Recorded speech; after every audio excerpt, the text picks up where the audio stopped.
श्री संत शिरोमणी सावता महाराज मंदिर प्राणप्रतिष्ठा सोहळ्यात समाजकंटकाचा खोडा, मंडप तोडून जाळण्याचा प्रयत्न। धुळे शहरातील नगावबारी परिसरातील प्रियदर्शनी नगर येथील अष्टकोनी ओट्याजवळ असलेल्या श्री संत शिरोमणी सावता महाराज मंदिर असून या मंदिराचा प्राणप्रतिष्ठा सोहळा काल दिनांक 6 फेब्रुवारी 2025 रोजी पार पडला। तर यावेळी समोरच राहणाऱ्या खिवसरा नामक व्यक्तीने समाजकंटकाने या ठिकाणी मंडपाची तोडफोड करून जाळण्याचा प्रयत्न केला। तर मंदिर प्राणप्रतिष्ठा सोहळ्यात खोडा घालण्याचा प्रयत्न केल्याने या ठिकाणी दहशत निर्माण केली आहे।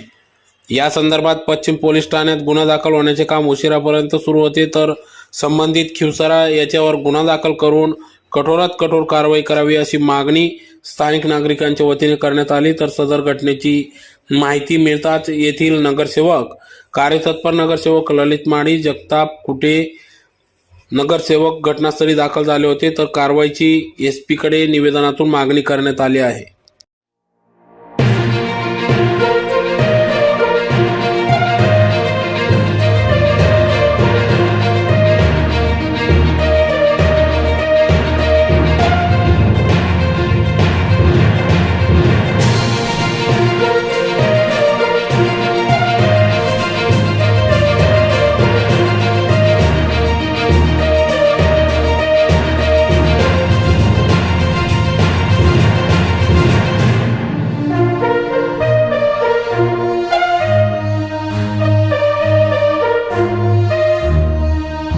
काल नगावबारी अष्टकोनी होता या ठिकाणी 3 दिवसीय कीर्तन व प्राणप्रतिष्ठा सोहळ्याचा कार्यक्रम या ठिकाणी झाला।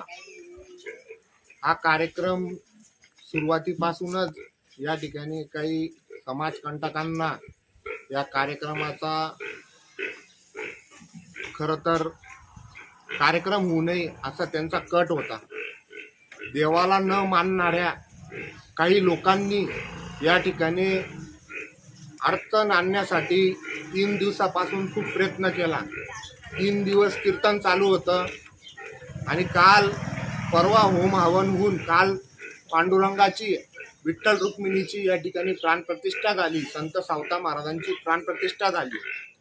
शेवटी काल रात्री दारू पिऊन उज्ज्वल खिवसरा नावाच्या मुलाने या ठिकाणी मंडपाची नासधूत केली, शिवीगाळ केली आणि या प्रकार या ठिकाणी घडला।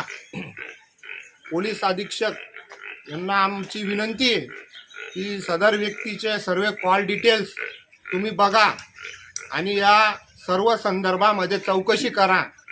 कोणत्या समाजकंटकांनी आमच्या या ठिकाणी जे श्रद्धास्थान आहे विठ्ठल रुक्मिणी यांच्या प्राणप्रतिष्ठेमध्ये खोडा घालणाऱ्याला आणि आमच्या धार्मिक भावना या ठिकाणी दुखावलेल्या आहेत, यांचे सर्व कॉल डिटेल्स चेक करून याला सर्व ज्या व्यक्तींनी, ज्या समाजकंटकांनी या ठिकाणी खोडा घालण्याचा प्रयत्न केला यांच्या सर्वांवर कारवाई करा आणि मोठ्यात मोठी शिक्षा याला व्हायला हवी अशी आमची सर्व नगावबारी परिसरातील सर्व नागरिकांची ही विनंती आहे। जय हिंद, जय महाराष्ट्र, जय श्रीराम।